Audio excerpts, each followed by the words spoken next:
everyone, and welcome. This is episode 303 of Milwaukee's Tailgate Brewers podcast, part of the MKE Tailgate Network. I am James, joined by, once again, Ryan, and hopefully cleaned up all the puke in his house. Paul, how's it going? So we never actually we had a scare. It was close. We had a lot of toilet hugging, but we managed to keep it all down and seem to be feeling better now. So that was good. We avoided that. Mostly a good day for that reason. There we go.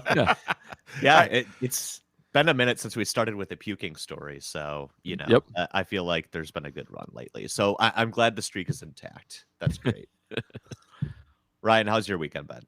Good. I have tomorrow off, so I will be like staying up late to edit this and all that, and so I'm not under the normal time crunch on a Sunday night where I'm like, oh, I need to go to sleep early. So I woke up early for Liverpool this morning. They won. I watched the Packers. They won. I watched the Brewers. And then I went to a bluegrass festival that had a bunch of really good stuff up at Kewaskum, and I was it was very out of nowhere. Apparently, Amy had put it on the calendar, and I had not seen it. And she's like, "Do you want to go to that thing?" And I'm like, "This was when the Packers were down 17-0."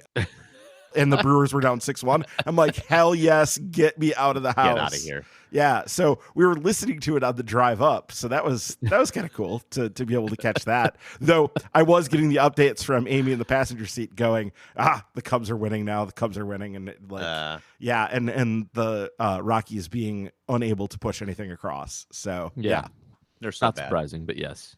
No, it was definitely a roller coaster of emotions, and I will admit that I turned the Packer game off when it was 17-0 in the fourth quarter. So really quick before we move to baseball, Yeah. I was actually in charge of the write-up today for Acme Packing Company, I was doing it at my daughter's soccer game. It was a roller coaster day for the daughter, and I pre-wrote like at halftime, like, okay, this is going to be a loss. We'll get this all done except for the numbers and stuff. And it was done, and I was done, and I was like, okay, I don't have to get home and get to my computer. And then it turned into just a mad scramble, as it does when your pre-writes go wrong, and had to rewrite it from scratch, and which is good. I mean, fine, better than the alternative for sure. But it was like a good half hour-ish of my time that I have 45 minutes that I didn't expect to have wasted. Yeah, that's a much happier way to have that go. Do you remember in the Ken Burns baseball documentary when Marcos Brenton is telling the story of having to delete the Giants win the World Series story from 2002? Yes. Yeah, and talking about how it's like the most sickening feeling for a writer in the world man, when you finally when you've written it up and you've got it, and especially when you're emotionally invested, and then you have to hit the delete button. Yeah, but at least this is the reverse of that. So this is the happy version. Yeah, much happier. Still stressful, but yeah. Yeah, it's basically a reverse of what happened in Atlanta last week, but I'll leave that to you guys to talk about on reporting as eligible. A short week for you guys as well. Oh, yeah, we're actually recording tomorrow. That reminds me. I'm going to post questions in the Patreon right now while James is talking. All right, let's do that. A reminder, too, to look out in the Patreon. Go to patreon.com/MKE Tailgate. $2 a month guarantees that you get your questions answered both here on this podcast and on the Packers reporting as eligible one.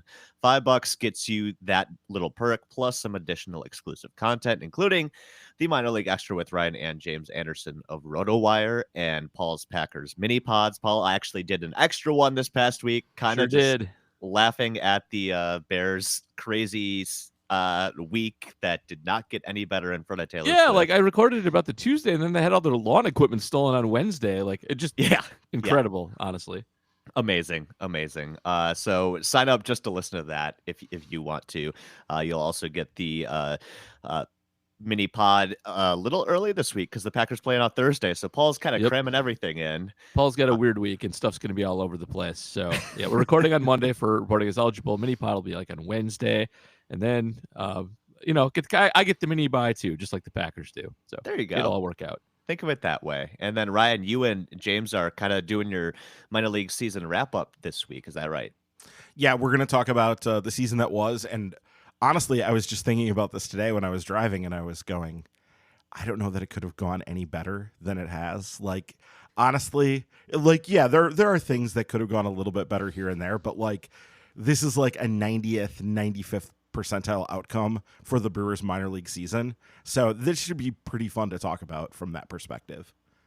I mean, just based on Jackson Churio becoming like a generational prospect alone, or at least proving his mettle there in AA. I feel like it's a great success, but then you had quite a few other breakouts too. So definitely should be a lot of fun to talk about. Yeah, you have to get down to like, I don't know, out of the top 10 before you start talking about a guy who had a bad season. Like legitimately didn't do well this year. Basically everybody in the top 10 had good seasons. And that's always somewhat the case because guys who have good seasons tend to move up rankings. Guys who have bad seasons tend to move down. But you'd be hard pressed to find a guy. I guess EBJ would be like the worst case scenario here. And his season was just really mixed. It wasn't like a truly, total awful lost season. It's just he was hurt and he didn't produce as much as you would think. But I mean, other than that, like there aren't many guys in that top group that had like anything that would pass for a down season. Most had remarkably good seasons. So that's gonna be fun to talk about. Yeah, definitely looking forward to listening to that once that's out later this week. Even if you're not a patron, important to remember, you can support us another way. Go to Apple Podcasts, Spotify, wherever you're listening to this right now. Give us a 5-star review. Hit that subscribe button or follow button, whatever they call it on that platform. Make sure you never miss an episode. You can also check us out on YouTube as well. We'll post these and some other clips there throughout the week in case you missed the show. So I guess we can call this the playoff celebration episode because the Brewers did clinch, indeed, their 5th playoff appearance in 6 years. This past Friday night, they did that 16-1 trouncing over the Miami Marlins. Saw Rowdy Tellez on the mound for the final out. So that's a nice little footnote for history there. We got some questions about that coming up. And I don't know if there was some mild champagne hangovers the rest of the series. Marlins kind of took the last 2 games fairly easily. The Cubs also took care of business against the Rockies. That means the Brewers are still trying to clinch the division title. That magic number still at 1 to close this week out. They'll get a chance to do it at home, though, against the Cardinals on Tuesday. So maybe that's what they were going for. I don't know. But let's start, Paul, with you. Any worries about complacency now that the division title's basically assured over the last couple of years or couple of weeks here? Not really. I think the sort of post-clinching thing does happen once in a while. Just it's a funny feeling. Your urgency is changed, and it's not like the season's over, but it's a little bit of celebration and a little bit of non-standard just hype is probably not hype, but motivation is probably warranted. And this happens to every team that makes the playoffs, especially well in advance. And they will, I'm sure, especially when they get home, get back down to business, focus on getting rest and setting up the rotation and, actually take care of business and finish things off. But no, they're not going to get complacent. This will be totally fine. And, it's worth celebrating that this season has gone so well and that they have clinched the playoffs this far in advance of the end of the season. Still got to actually make the division happen. But, this is a great spot to be. And I don't think they're going to take it lightly. They should be fine. Yep, 100% agree on that. And honestly, complacency is a hard thing because it depends how you want to define it. But they took their foot off the gas last weekend already. There was sort of a visible thing once they started managing the bullpen a little bit differently. They've been on kind of a rotation now where guys are not really pitching. It's somewhat a related role. And Devin Williams is still only appearing for save situations. That part of it is still true. But they have been sort of rotating their bullpen arms in a way that normally they don't. And you could sort of see that they've been extra cautious. I think they were very cautious with Christian Yelich throughout that time where they were he probably could have come back earlier than he did. And they just kept resting him until he felt really good because there was just really no need to get him back out there. And we should mention, I know he didn't do well on Sunday, but he had 2 doubles and 2 home runs, including one absolute monster shot to dead center, which technically doesn't count for our did he pull it thing, but that's pretty close to a pull. And especially just the fact that he hit it that hard to dead center is super impressive. So he had himself a good weekend and showed that he still has some pop in the bat, which is good. He did pull a double down the line on Saturday afternoon, so they have that going for them, which is good to see him kind of coming back because that's been a big question. He had been scuffling even before the back issues cropped up, so we're happy to see that. That's good. But really, they had already kind of taken their foot off the gas to an extent here. And basically from that point, they went out and won 4 of 7 on the road, including, the trip through Miami, which was obviously a team in the midst of a playoff race here and in much more desperate situation than the Brewers are in. And they were able to take 2 out of 3. But yeah, I think that the complacency thing, they've already sort of been managing this, and I think will ramp themselves back up, no problem. Also think it's important to note this was the tail end of 17 games straight without a day off too. So probably natural that they would kind of hit the skids toward the end of it there, but still definitely impressive, as you said, Ryan, that they kind of took care of business on the front end of that road trip too. And now they've got Monday off and they can kind of reset for the last few series here. So definitely exciting times still looking ahead. We've got a ton of questions to get to. So let's get it started with Alex Lamers, who's asking, the Brewers have made the playoffs 7 times now in the Atanasio era, but only have won 2 of 8 series that they've appeared in during the same span. Obviously, we don't know who we'll face yet, but how would you rate our chances of at least advancing 1 round? Are you more or less optimistic than some of those other years? So, I've seen this kind of come up a bit in the last week or so as the Brewers got close to that. Like, oh, yeah, it's supposedly the most successful run in franchise history, but they've only won 2 series. And I think I know where you guys stand on this, but Paul, where do you weight that? And I guess how much do they need to win at least 1 series to kind of quiet that? Well, first of all, it's hard to control this. There's another team playing against you. So, and frequently it's a really good team. There have been a couple of, I would say, chokes, as far as you can have chokes in baseball in those. But, by and large, just winning and losing series is mostly random chance. But they're going to be playing a team that they are ranked ahead of. They have a good chance to get one that I think is objectively worse. But even those are 50-50 shots a lot of the time. All of that said, I think they have a great odds to actually do this. I don't think it really, it does matter. It does. This is why we actually watch in our fans to actually get far and maybe win a World Series. So it does matter, and especially it matters from a fan perspective. I know we're all nerds here, and we're like, it's all just random, blah, blah, blah. And yes, that is true.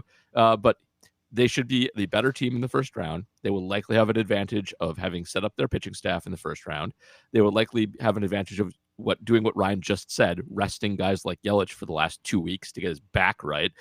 This puts them in a good position to win a series at least going into the playoffs. And so they should, and it's important that they do, but sometimes crap just happens too. Like the Washington wild card game. Yes. Yeah, I think this fits kind of right in the middle for me, because there are years when they had to scrape their way in. 2008, through injuries, CC Sabathia, scraping their way in 2008, and they felt like that pretty much they had run their race, as they say in English footballing. They had run their race at that point, and they were pretty much gassed at that point. I think you could kind of say the same thing about 2019 in a different way, because their MVP, true league MVP, should have been true league MVP.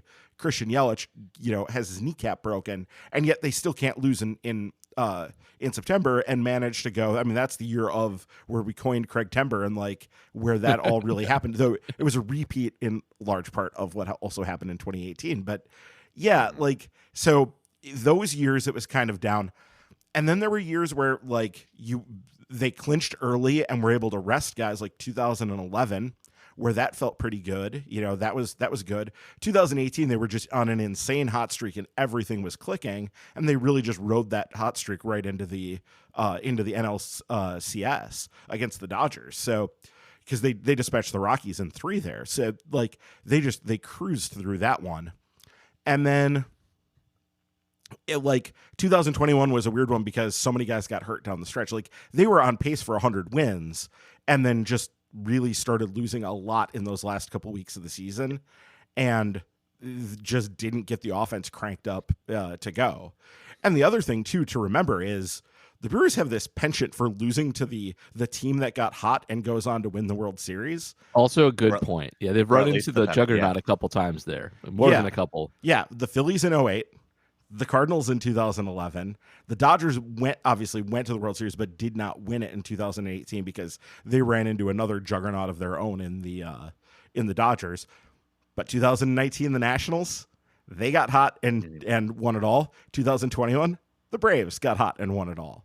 So, they've run into their share of just buzzsaws where those were the teams that got hot in those postseasons. So hopefully it will be the Brewers' turn to do that this year, but it's really just kind of impossible to say.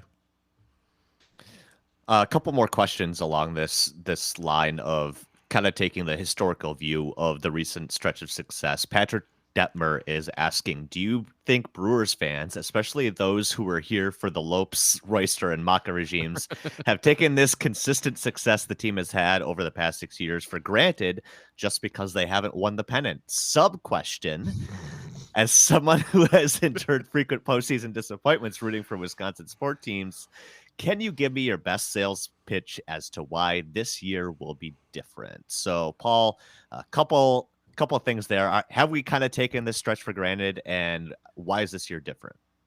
I don't think people have taken it for granted. I do think people assign different value to like winning the division and getting the advantages of doing so versus squeaking in as a wild card and in the past playing in the one game wild card and stuff like that.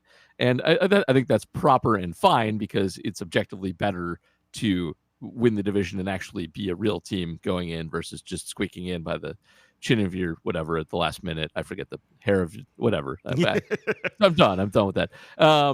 Before you go on though, I wanted to build on this a little bit because I think there is something here about there's an age gap, and I think a lot of it has to do with people who are old enough to really have in their mind that like very few baseball teams make the playoffs. I mean, some people are old enough to remember when only one team did. Right. And that wasn't that long ago. That was 1968. Boomers have memory of those times.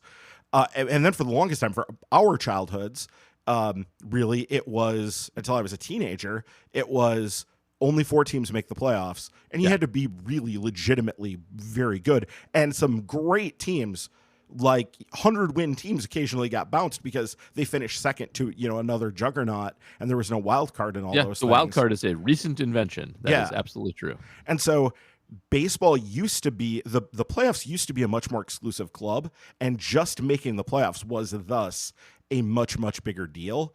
And baseball has done away with that for both good and ill. There's positives and negatives to that, but like they have changed that. And so I think for some people who are a little bit older, like the idea of success in the regular season still means more.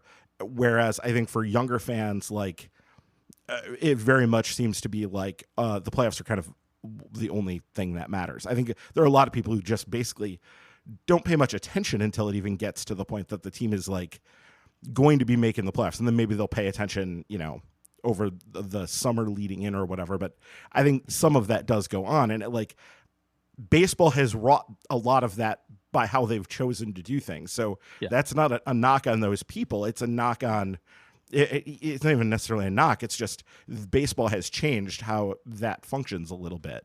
Yeah. As for why they will possibly do better, being the team that has squeaked in has definitely cost them in the past by not having to set up the rotation and by completely grinding their bullpen into dust just to get in and having to throw pitchers out there that have no business being out there. I think it was Brent Suter against the Dodgers that kind of did it for me, where, he's a good pitcher, but if you put him up against a bunch of all-stars who can hit not 98-mile-an-hour fastballs very easily, it goes very poorly very quickly. And in this instance, the Brewers are going to be fully loaded, and they're not the Braves and they're not the Dodgers, but their top 3 pitchers are as good as anybody else's in baseball. And 3 pitchers can shut down really good lineups and gives you a fighting chance here. So as to why, as long as they don't do anything stupid, like half choke this away, and if they don't, so the thing they have to avoid doing is the getting Devin up in the bullpen version of the whole season. Like you can't just have a garbage pitcher let the Cubs back into it with 4 games to go, so that you have to go all out to get them out. And that's probably not going to happen because we're really close to that not happening. But as long as they can set up the rotation and get everybody healthy, they're going in fully loaded, and they're going to be one of the best teams out there. Yeah, and they are setting up the rotation. That's what they're doing here. They've already sort of said that they're going to do that. But we have a question coming up on that in a moment here, so we'll save that. But yeah, absolutely 100%. That is the thing that gives the Brewers the puncher's chance here. 100%. It is that rotation and the depth in the bullpen. All of that is just their pitching depth in general. That's what gives them the puncher's chance here at winning. And it's really hard to imagine a scenario where they aren't like the headline story of a magical run to or to win a World Series. Like, it's probably going to be those guys. Remember the way that like the 2005 White Sox just like rotation to their way to a World Series win? Just complete game. Such a weird season. Right, and it won't look exactly like that from the Brewers because they will rely on their bullpen. I mean, that it's just the game has changed enough since 2005 that has changed. But also, I want to make a point about the offense here, too, which people who follow me on Twitter saw. I was talking about this on Saturday afternoon. And this has now gone down a little bit after... Well, they scored 4 on Saturday, and then they scored 1 today. So these numbers have inched down, but not dramatically. Yeah. The MLB average offense is scoring 4.64 runs per game this year, and the Brewers had, going into Saturday's game, 4.56. So they were in 16th place in the league in terms of runs per game. So they were pretty much average in terms of runs per game. Now you can go and look at like how they've outproduced that has definitely outproduced their season-long OPS plus, which is 92. Those sorts of things, like they have done that, and that has been, better than what you would expect. But then you look at like they're also second in MLB, allowing 4.01 runs per game, or that was what they were at coming into yesterday.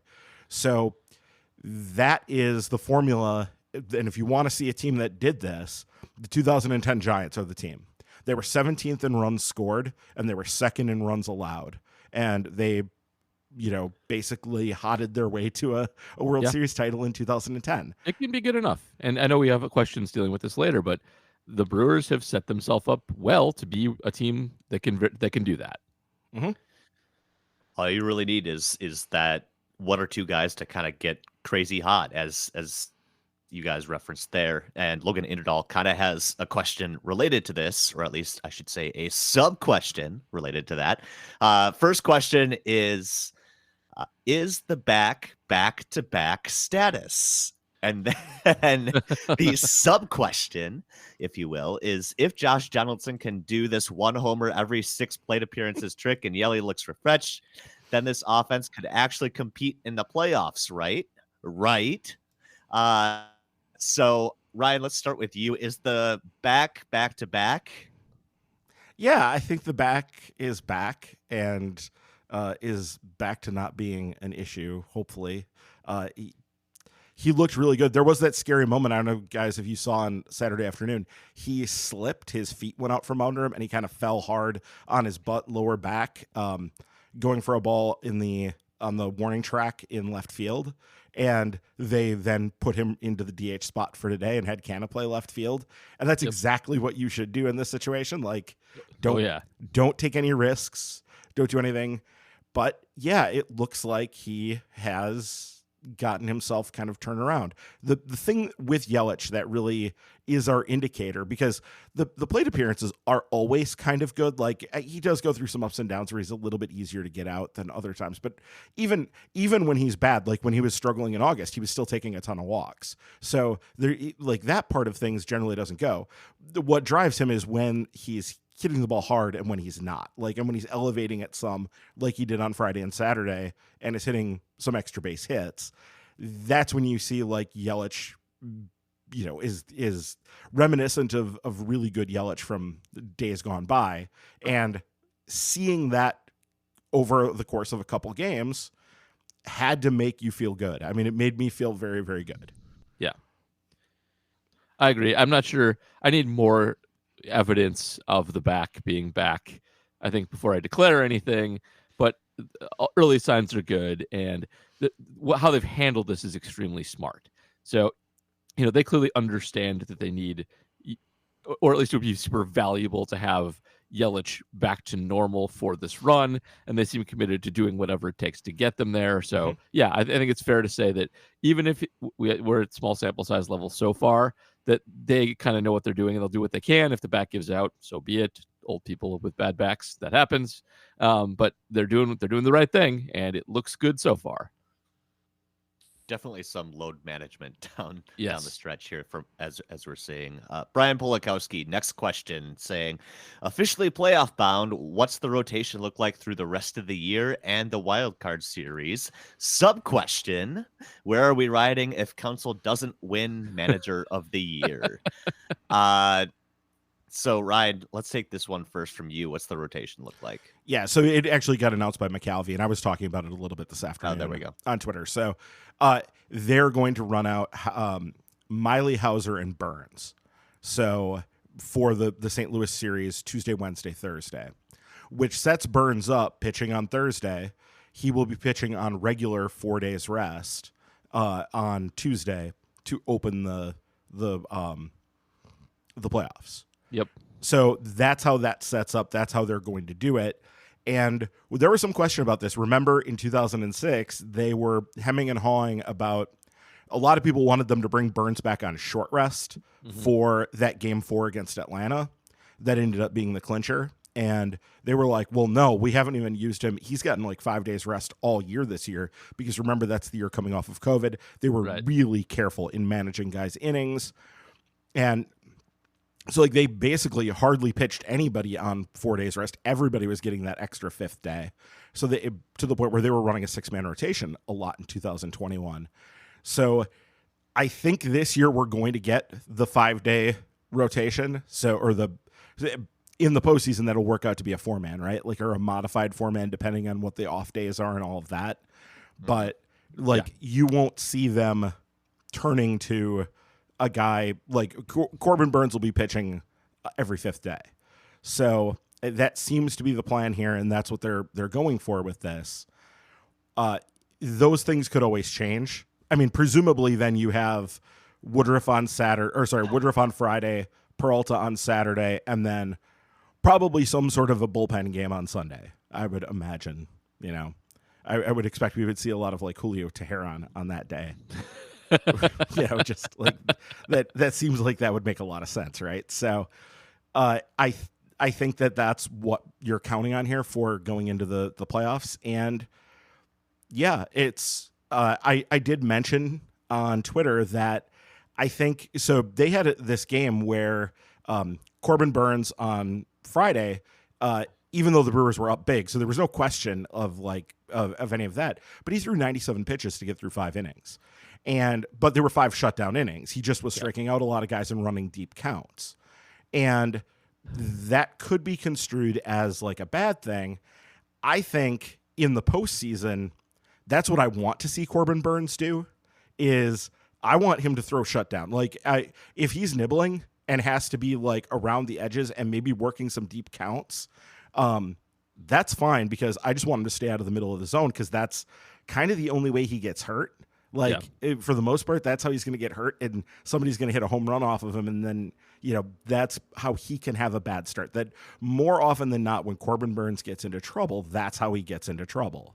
So avoid that and just sort of understand that, if Corbin Burns goes 5 in a playoff game, but they leave having the lead, they're in pretty good shape, because they have a lot of relievers they can turn to one after another to close that thing out. So the important thing is just throwing up zeros as long as possible. It's really not, you're not worried about efficiency so much at this phase of the game. Efficiency is it's very overrated at this time, especially when you get all these extra off days, and you can really ride the bullpen to a large extent too. Yep, I agree with all that. As to where we're riding, Jim Bowden's house, I guess. That was really amazing, and yet more evidence that guy is completely clueless about everything. Just completely checked out. Yeah, I mean, he is special. Just Google and look at his wiki page if you want to know. Jim Bowden has earned some enmity for being a really bad human being, as well as just being completely and utterly clueless when it comes to analyzing baseball. He's a joke pretty much all around. All right. Well, on the topic of playoff pitching, the cheese to Wilson Contreras' wine is asking, do you think the Brewers offense would score more or less than 4 runs total over the first 2 games with the assumed starting pitchers in parentheses in each of the following wildcard scenarios? Versus the Cubs, Justin Steele and Kyle Hendricks. Versus Diamondbacks, Merrill Kelly and Zach Gallen. Versus the Marlins, Braxton Garrett and Jesus Luzardo or Edward Cabrera. I'm having a hard time staying optimistic myself and have been pleading to the gods that the Reds can somehow get that 3rd wild card spot. Paul, what do you think?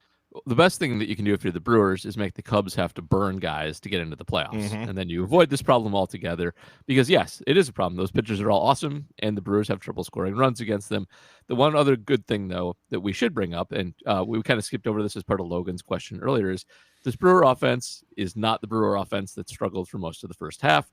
The Josh Donaldson signing was sneaky good, and I kind of feel like with red flag clubhouse guys, get them this late in the season, they don't have time to do that much damage. They're here to mercenary for a ring and probably be pretty good citizens. And I mean, I know he wasn't even like playing that well, but it's worked out really well. Canna's worked out really well. Carlos Santana's worked out really well. Like this offense actually isn't half bad now. It was pathetic for the first half of the season. It's actually, well, not great, pretty formidable. And I think that you do grind out at least a few runs, maybe not 4 a game, but I bet you get 3 against a lot of those guys, which is often enough for the Brewers. So I think, yeah, that's tough. And you want to ruin the Cubs' life to make them blow Justin Steele on the last day of the season. That's what you want to do. That's how you avoid this problem altogether. But yeah, I think we're capable of putting some runs up on some of those guys, unlike earlier this year when it was like a guaranteed shutout. Yeah, and they have put some runs on Justin Steele later in this season. Like, he hasn't completely shut them down every time out, and he's actually been really bad lately too. He's had some. He has been struggling. That's also true. Cubs have been rough lately, so yeah, you're right about that. Yeah, there's some things here, and like Zach Gallen, as somebody who traded for him as the final piece to my team that is now in 5th place in a dynasty league. Yeah, that he definitely has not maintained that pace he was on when he was destroying the Brewers early on in the season.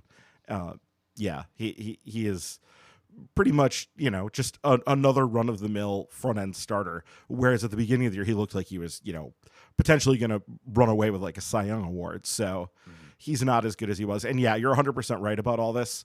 I meant to actually bring this up earlier. So since the trade deadline, since they went and made those acquisitions, the Brewers have a 102 WRC plus. They're an above average offense in total. And they're really doing that in large part because they're getting on base and they're getting more power from the likes of Santana and Canna. And now Donaldson has added that mix late on too. Though also they've gotten big power spikes from Willie Adames. Tyrone Taylor has been on a big power spike too. Like everybody has started hitting a lot better for the most part in this time period than they were before. So yeah, but I mean, Milwaukee's since the since the trade deadline, the Brewers are 7th in baseball in on-base percentage with a 336.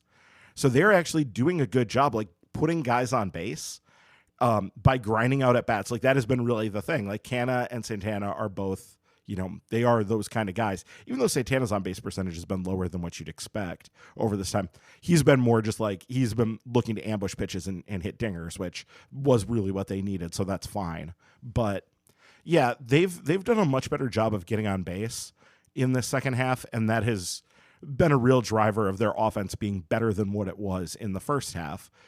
But these things are they're very fickle, finicky, whatever you want to say.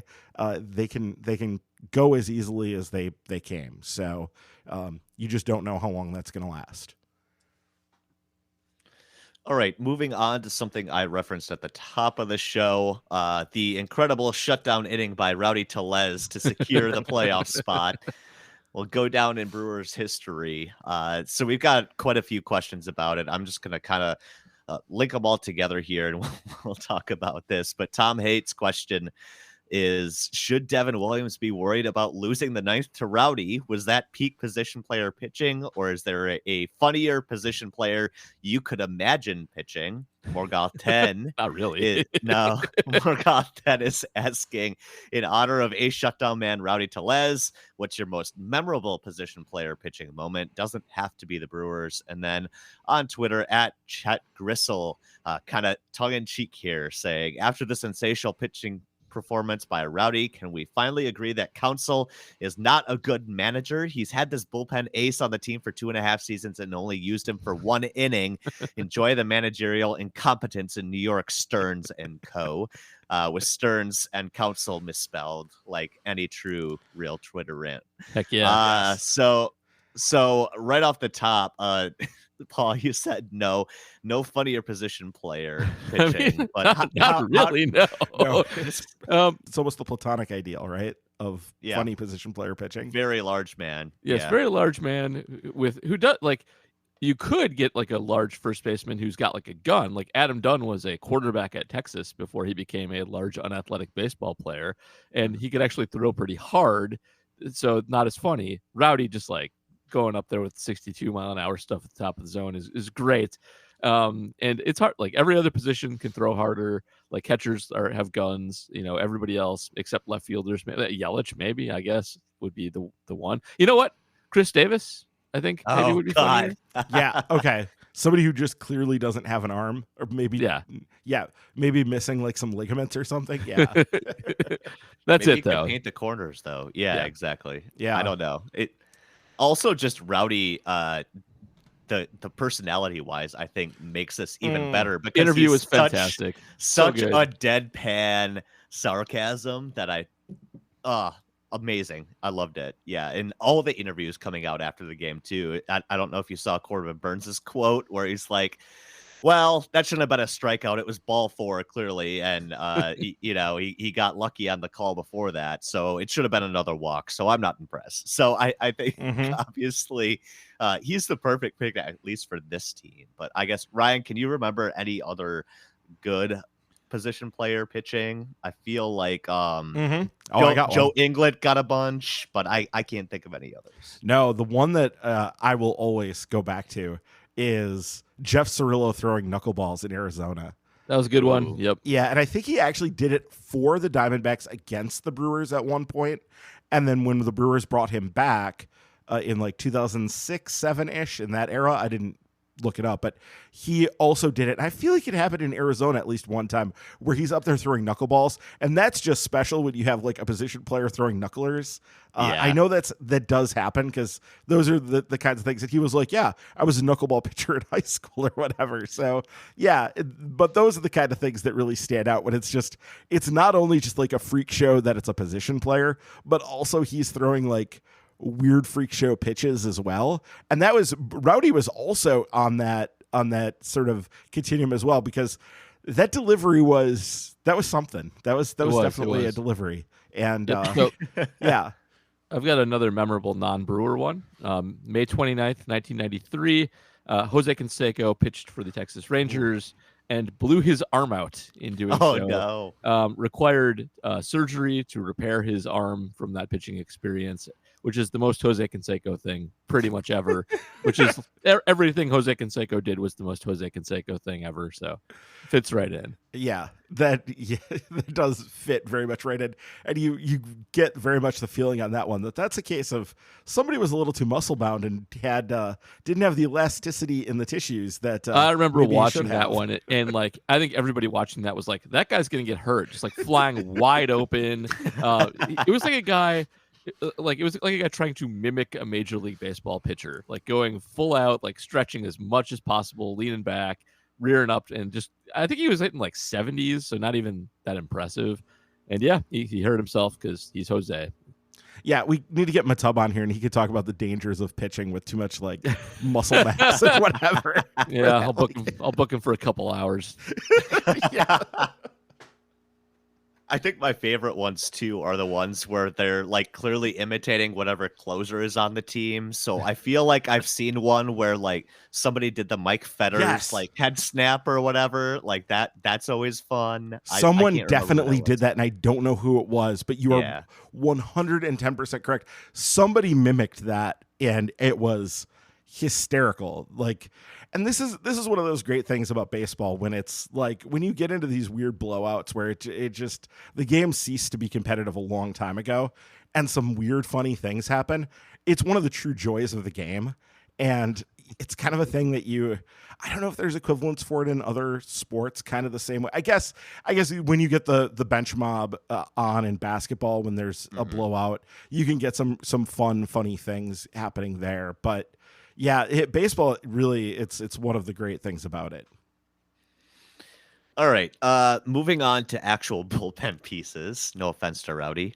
Bob Peterson is asking, is it time to move another reliever into Payamps' role as top setup man, 8th inning guy when the Brewers are tied or leading? So, we've kind of referenced this a couple of times. He's seemingly, I think he's maybe just kind of hit the wall or run out of gas, being used so much more frequently than he's used to. But it's gotten kind of rough at times, Paul. Like really struggling to get that third out. He should definitely be in the postseason load management program, if nothing else. Mm-hmm. And with pitchers, it's one of these things where like they probably know exactly what's wrong with him. And whenever anybody is struggling in the bullpen, they probably know exactly whether it's just random slump of BABIP and it's fine, or lost a few miles an hour, lost some weird angle stuff, because they monitor the heck out of these guys.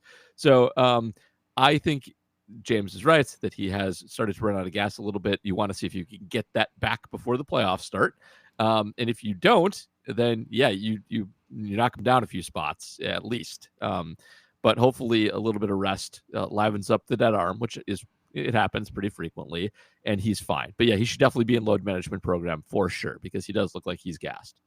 Yeah, he does seem like he gives off that vibe. I'm looking at his Works Baseball page, though, and the velocity isn't an issue. So at least from that perspective, he was throwing some of his hardest four-seamers of the year in his last outing, 95.76, which was the highest I can see going back to that Yankee series. So like he has been throwing at least reasonably hard for his standard here.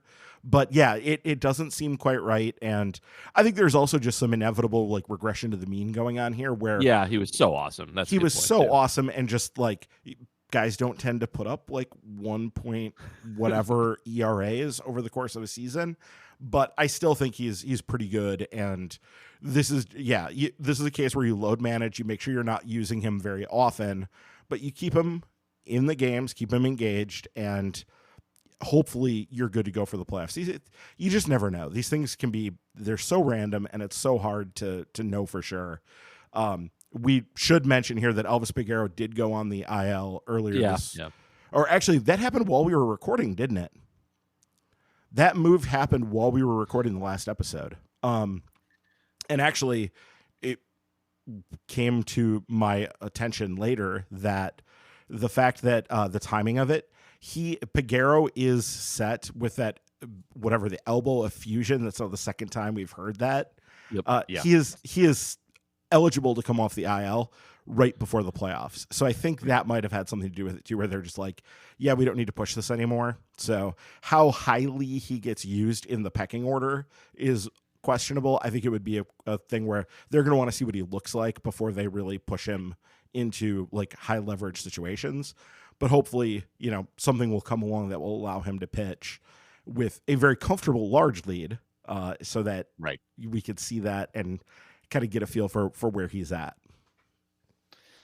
Price throws in our next question this week, asking or saying the umpiring seems super sketch a lot lately over this stretch in close games. That makes me nervous. Do you see it as a potential factor in the playoffs? P.S. Glad they have a day off on a return trip after 17 straight games. So, Ryan, you kind of nodded your head. Worried about kind of getting showed in the playoffs? No, I think in the playoffs, fingers crossed that we don't get any nonsense like that. I think the fact that everybody is just able to look at ump scorecards now and that in a playoff game, it's just going to be so magnified, and people will be screaming and howling whenever you get something that's truly like bizarre. It's going to have to force MLB to really use their best guys and not trot out some of these.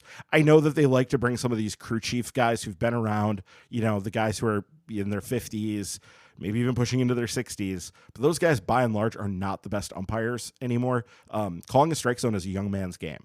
And all you need to do is go look at Brooks Baseball and go look at umpire scorecards and check how long those guys have been around, and you will see that the older guys tend to be worse at that aspect of the game. So, but in specific, the thing he's talking about, so I'm not as worried about it for the playoffs. I think MLB recognizes it needs to use its good umps for the most part, and fingers crossed they will do that.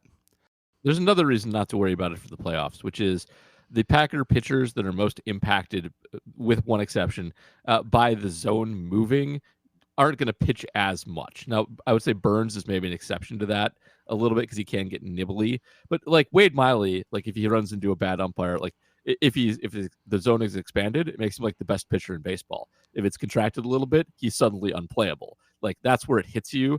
And it's just random when you run into a bad ump what it's going to be. There's no reason to worry about it in the first place. But like if they're going with all of their studs and all their good bullpen guys, it doesn't hurt them as much as it hurts some other people. So it's also fine for that reason. Yeah. And like Miley, I think, is their fourth starter for the playoffs, but obviously doesn't start until I think that second series. So like he wouldn't start in the first series. Like obviously he's not going to start in that first series. So it would have to be in the second series.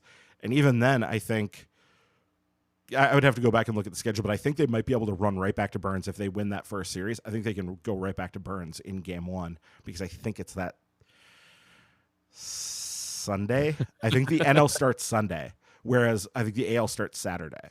So I'm pretty sure. I'd have to go back and double check. But yeah, no, you're 100% right about that. The one thing I do want to say is that game on Monday night with Adam Wainwright was the classic case of, I don't know if MLB sent that umpire there for that purpose or whatever this was, but that was the perfect marriage of umpire and pitcher.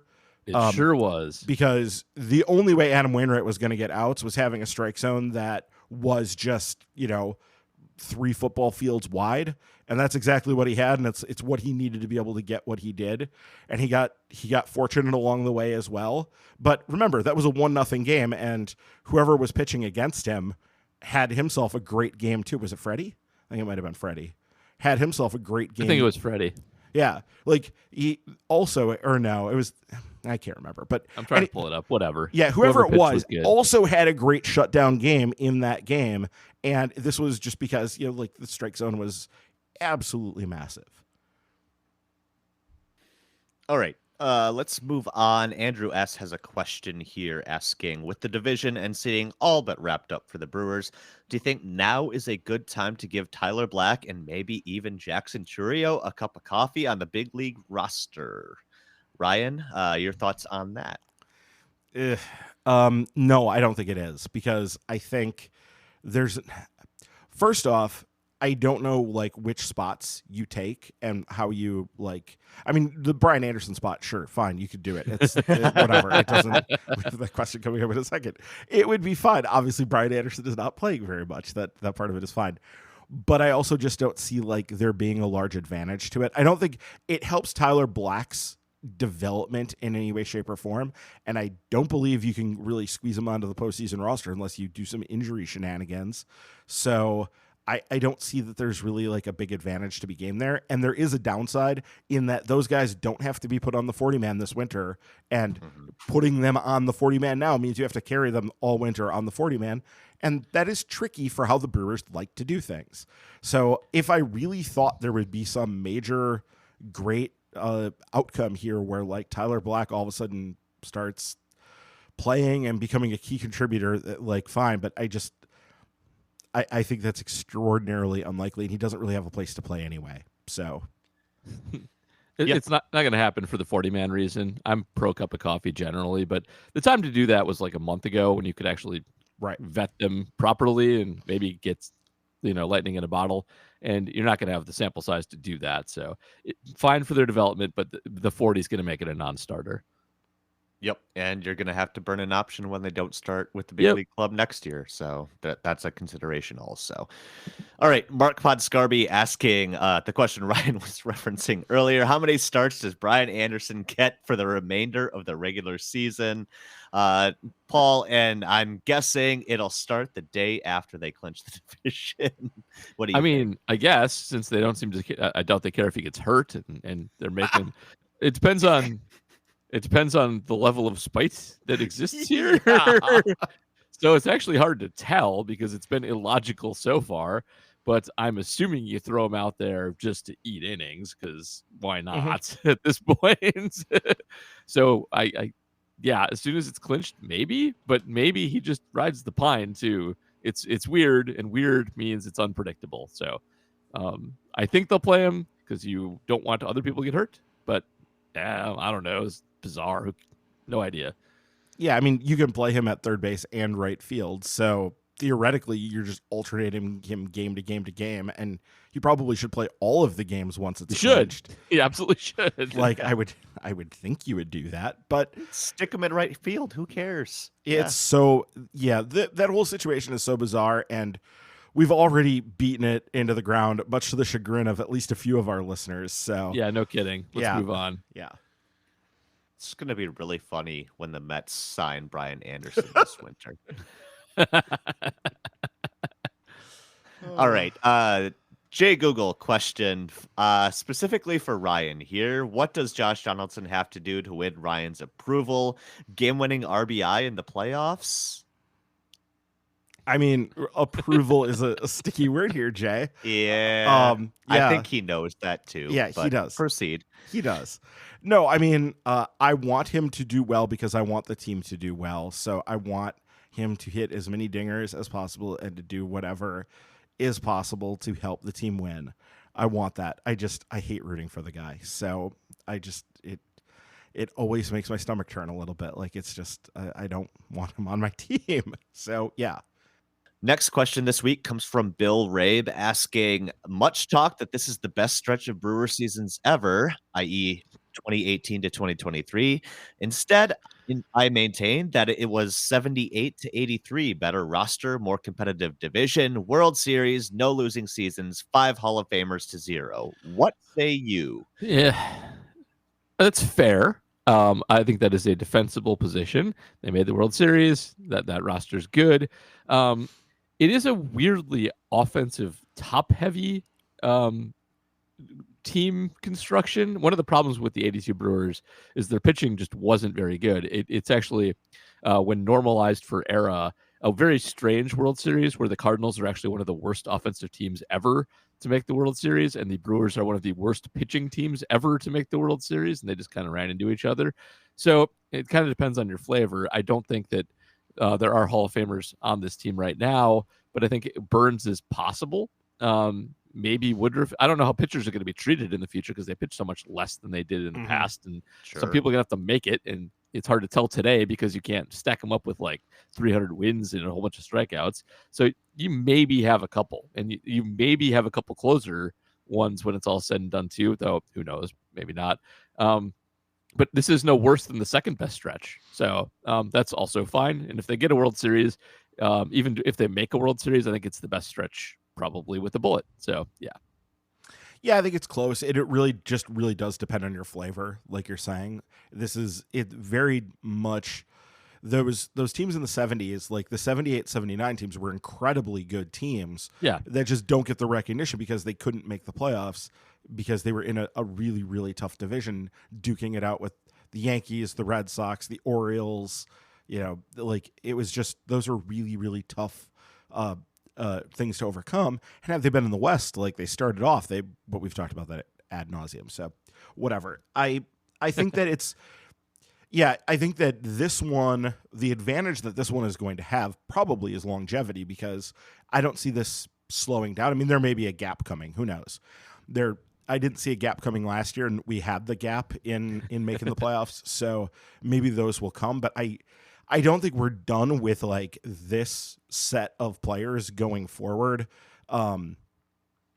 making the playoffs. Although it's going to be, actually, I should say, it's going to be a new generation of younger players who are coming in to replace a lot of these guys. But I think the pattern is already there, and I think it's already established. So I think they're largely going to go rolling on, and so they might be able to out longevity that other group.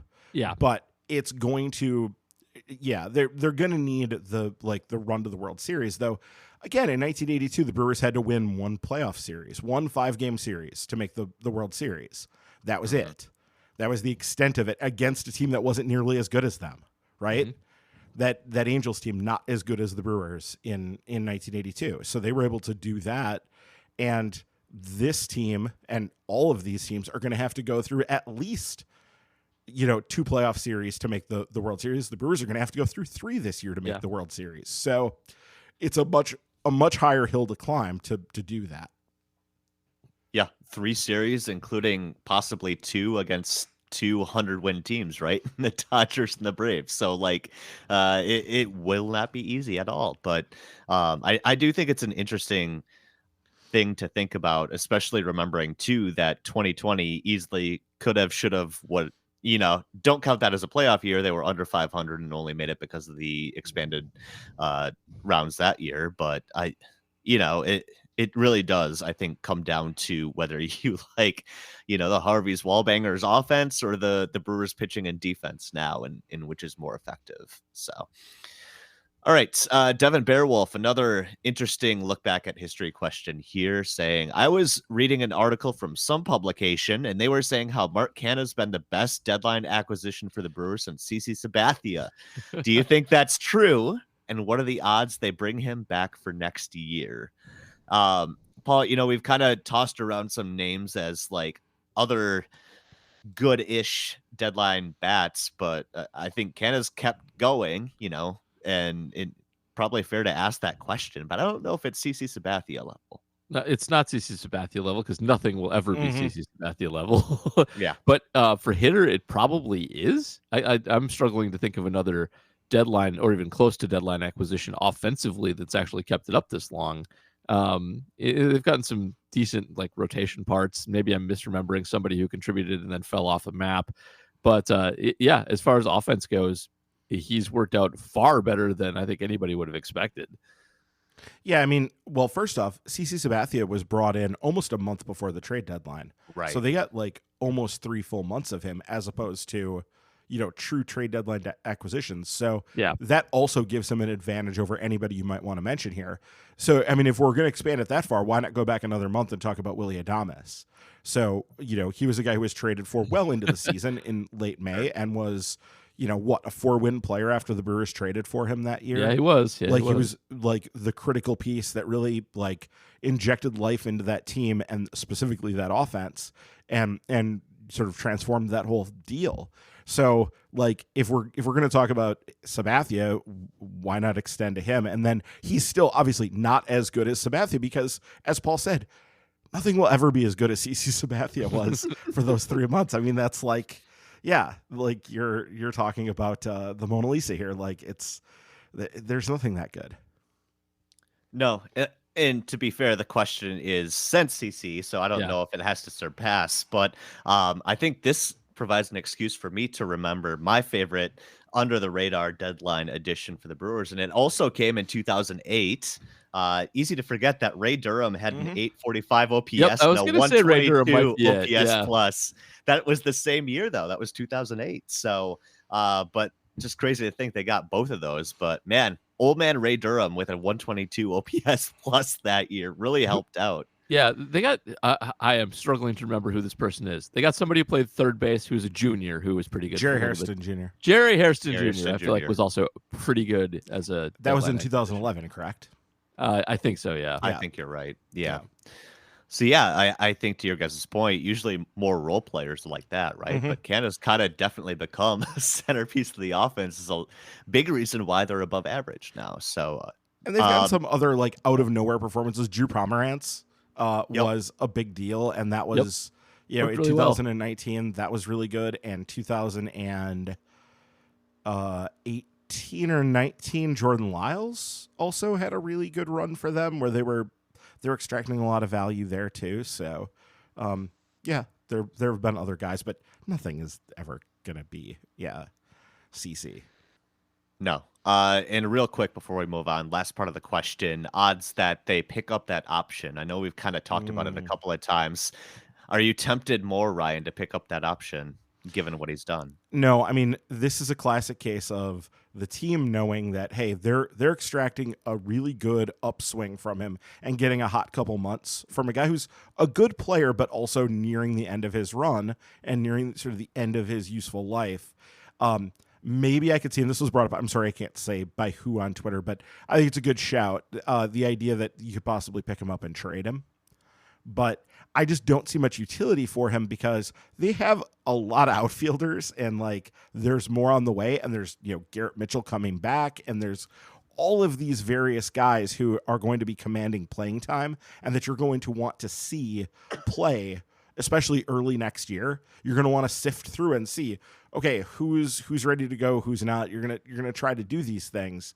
And I think that Canha probably mostly gets in the way for that, and probably, like at this point in his career is probably a pretty average player. So on a hot streak right now. I'm not saying anything bad about him right now. I'm just saying he's an average player who's on a very good hot streak at the moment. Yeah, he's good, but he's been invaluable for them, but they're not the kind of team to overvalue small sample sizes, and unless there's a distinct role for him, and they're more likely to get him after like nobody expresses interest and then bring him back. Like that's the kind of thing they do. They're not going to overpay for a little bit of Canha. Yeah, I mean, and could you see them picking up and looking to trade? I kind of think that would be sure. I feel like that doesn't happen as often as we posit it might. No.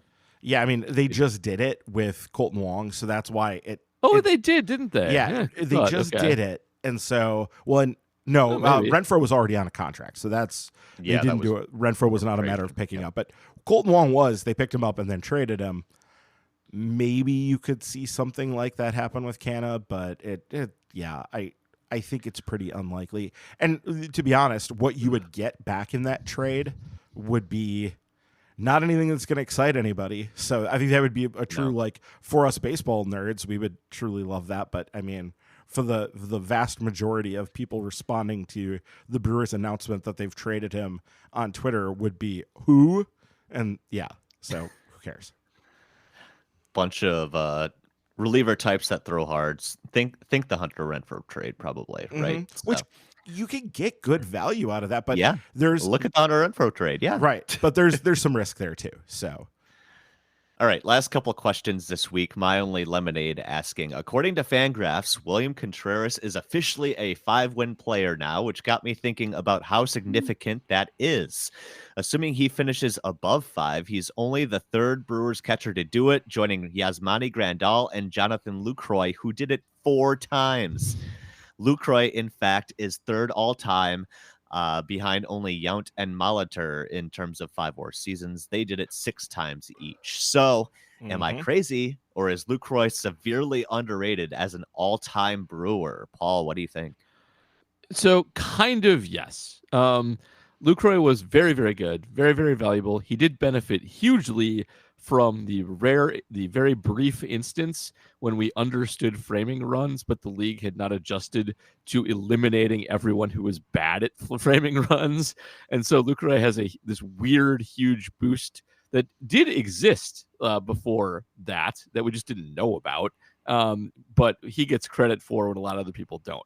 He was very good. He was a good offensive player too. He was an outstanding catcher. And I guess he's probably a little underrated by the masses, but like I kind of feel like we mostly get Lucroy as like he was a super high value guy for 5-6 years, and then kind of just tailed off really quickly, which is what he was. So yeah, that's about right. Yep, that's exactly it. I mean, look at these WARs by year. In his first year, 297 plate appearances, 75 games. He got up to 3.6 WAR. Yeah, 5 he was so good at that. Yeah. If 5.8 in 136 games in 2011. In 2012, that was the year he broke his hand. He only played 96 games and he put up 6 WAR. Oh my 6. God. 2013. I'm mad about that injury all over again. Anyway, 7 WAR. 2014, 8.2. And Paul is 100% right here. This is in that time period when dumb teams were still running out the Ryan Domits of the world, who were putting up Ryan Domit. the catastrophically. That's exactly where my brain went to. That Jack Parkman looking guy.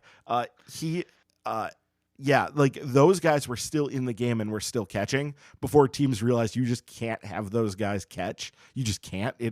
You hemorrhage too much value too quickly. You can't do it. But I mean, I remember those days because that was the point when like it was still like cool and outsidery to be like, so there's this thing called pitch framing, and like Lucroy's really, really good at it, and it's making him one of the most valuable players in baseball.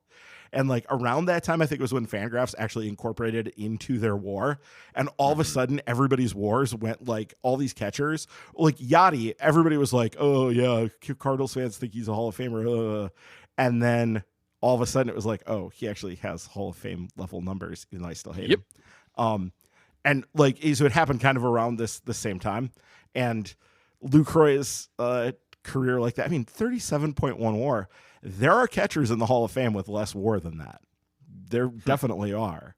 And so, yeah, he is a severely underrated player from that perspective, but also was essentially washed. He never put up a win again in any season after his age 30 season that he split between Milwaukee and Texas. Or wait, where did we trade him? We tried to trade him to Cleveland. Traded him to Texas after he nixed the Cleveland trade. And then for Lewis Brinson. Okay. Yep. Who we traded for Christian Yelich. And Yep. Butterfly flaps its wings. All right. Last question this week. Adam Post asking, should the Brewers build an entertainment district in one of the current parking lots? If so, what would you want included in the district? We won't spend 45 minutes on stadium talk, but Ryan, I saw this idea floating around Milwaukee media, especially considering, the Brewers are asking the city and the county to pay a significant portion. So the city says, hey, let us redevelop that site. Brewers are probably going to say fat chance because they're going to do it anyway and take all the money, right? But I guess which one of the parking lots would you pick? And what do you want included in there? Okay, so we have to talk about this as a larger issue because this is complicated. And I think there's a lot of misunderstanding of what this would be and how this would go if it happened. And I think that the reality of this is, first off, all these people who got really mad at Rick Schlesinger because he was like talking about tailgating culture and all this stuff. Let me assure you that nobody, and I mean nobody, would like to shut down tailgating in the Brewers parking lots before games and have people come into an entertainment district that the team owns 2 hours before the game to start drinking and eating and having overpriced food and drink than the Brewers. Nobody would rather have that situation than them. But that's exactly what it would be if this does happen. If you do end up with some sort of entertainment district on this land that is currently owned by the Southwest Stadium District. I always forget the exact name of it, but the Stadium District, that's going to be on Brewers property essentially, and they're going to demand that they are the ones who like develop it and get to be the money makers in this situation. And I think you need to understand what that's going to do to the existing Brewers Entertainment District, which is 15 minutes walk up the road on Blue Mound Road. And that hundreds, thousands of people every game shuttle down from that area to the park already as it is. And so this would not be simply creating something where nothing existed before. This would be replacing and putting a lot of those places at least under stress. They would lose a lot of business. And I think that also is a tricky political proposition for this whole thing. And part of why I think the Brewers have been very delicate and careful about talking about it, because they don't want to get into the whole thing of, we're going to build an entertainment district. It's going to be ours and we're going to make a ton of money off of it and go suck at bars on Blue Mound. So I think that would be a political landmine as well for this whole thing. So they don't necessarily want to get there. But more than anything, I want you people to hear me say that the Brewers would very much like to do this, but they would be the ones benefiting from it. And it would be to their great benefit. not so much. And you can count on any deal that would be struck that would create that would be structured as in such a way that like they would benefit a lot more than, say, taxpayers getting tax revenue out of it. So just that would be the way this would go, because that's the way this has gone when stadium entertainment districts have gone up in areas around here. The Atlanta situation, just look into the Atlanta situation if you want to see like what this is and how that goes, because the Braves essentially control all the area around there, and they're benefiting off of all the pregame stuff as well as the game stuff. So that's my spiel. It's dumb not to have stuff and just have parking lots. You can have tailgating and have stuff there that's fun to be around and an attraction year round. But I think that they should not build it, because eventually someone should be targeting having a stadium downtown like grown-ups do, and not in the middle of a parking lot. So if you build infrastructure out there, that basically makes it impossible for that to happen. So let's not do that. Let's have bigger targets than that, please, and go from there. So how long a time horizon do you think that would be? 50 years. Okay. Half a century. Yeah, I mean, because the current deal they're talking about, we weren't going to get into this too deep, but they're talking about doing 27 years, so up to 2050. So a 27-year thing. And yeah, I think if you were to continue to build out the infrastructure down there, especially if you were to do what some of the real like rosy-eyed up things have been, where you're creating a whole mixed use residential commercial area and like actually really developing up the Menominee Valley down there, which certainly I look at it and I go, yeah, that seems like it'd be pretty cool and probably be a good thing, but it would be better than doing nothing. Right. Like, but it is currently a boon to Scooby-Doo villains around the stadium, and we should probably do something about that. But people seem against that, and I'm fine with them moving at some point to downtown. So yeah. The issue with moving downtown is where and how are you going to have the parking space to accommodate the way people want to Brewers, right? Because that's part of how they want to do it. There's people talk about like Lambeau Field. Yeah, there's not that many parking lot spaces around Lambeau Field. Yeah, because you're parking in people's lawns. Right. And that actually is a whole, like, it's its own little sub-economy that has sprung up over the years in its own right. There are not many places in downtown Milwaukee that would do that. The best I've heard has now since been occupied, because they were talking about where the Harley Museum was, right? Or sorry, where the Harley Museum was what was kind of discussed as a potential site back when they built Miller Park in the first place. So put it on the lakefront, just south of all the freeway crap. It would be super, super pretty. And that's what, like, in an ideal world, if you could go back and be like, this is what we should do. We should hold this piece of land to do this. And we're going to do that. In an ideal world, that's what you would do. That's correct. Yes. But you already have a lot of stuff currently. Like, honestly, the Summerfest grounds, that would be a good place to do something like that. But it would. The Summerfest grounds are already there and they're not going anywhere. So there's lots of room. Milwaukee's quite empty. This is not that hard. Well, especially if 794 goes down, which that would create a lot of space. Just literally do that. That's very simple. Yeah, like that would be, but there's all kinds of tricky political stuff. We're going to get into this at some point. We've kind of danced around this. We're going to get into this at some point, but I think we have some time, unfortunately, to discuss it, because I don't think this is going to get resolved anytime in the super near future, going by what some of the things have been said. But yeah, I mean, there's all kinds of historical things you could wish to go back and do things differently. But yeah, there's lots of things about this city you'd like to do differently historically that would make it a lot better. This is actually relatively low on the list of things that you'd like to change historically about how certain decisions of like what we're building in certain spaces publicly, how those decisions were made. We'd like to go back and undo a lot of that stuff, but it is what it is. Welcome to American history. Yes, right, exactly. All right, that'll do it for questions this week. Thanks everybody who sent one in. A reminder, go to patreon.com/MKE tailgate. Sign up for $2 a month. You'll get your question answered here. New patrons also get a shout out here on the podcast when they join up. Ryan, who do we have this week? So we have Shark McCarthy, So definitely that really sounds like a Discord name, right? Now it's time to guess football, Discord, or baseball. Yeah. We have Maxwell Board. Thank you. We have Pat, just Pat. Just Pat. Sweet. Just Pat. And we have Jeff Augustine, who has bumped from 2 to 5. So Jeff is now in line to receive all those sweet previews and minor league extras and all that stuff. Sweet. So thanks, everybody. Thank you all for joining. Awesome. Appreciate it. Do appreciate it. Yes. Definitely do appreciate it. And we will appreciate it when you join us next week. As the Brewers wrap up the last couple of series here, they've got of course, the Cardinals and the Cubs to close things out. And as Paul has said, goal number 1, make sure you're 4 games up before the start of that Cubs series. Yep. It'll be better for everybody involved. But we will be back to recap all of that and the start of the playoffs, whatever they may hold for the Brewers.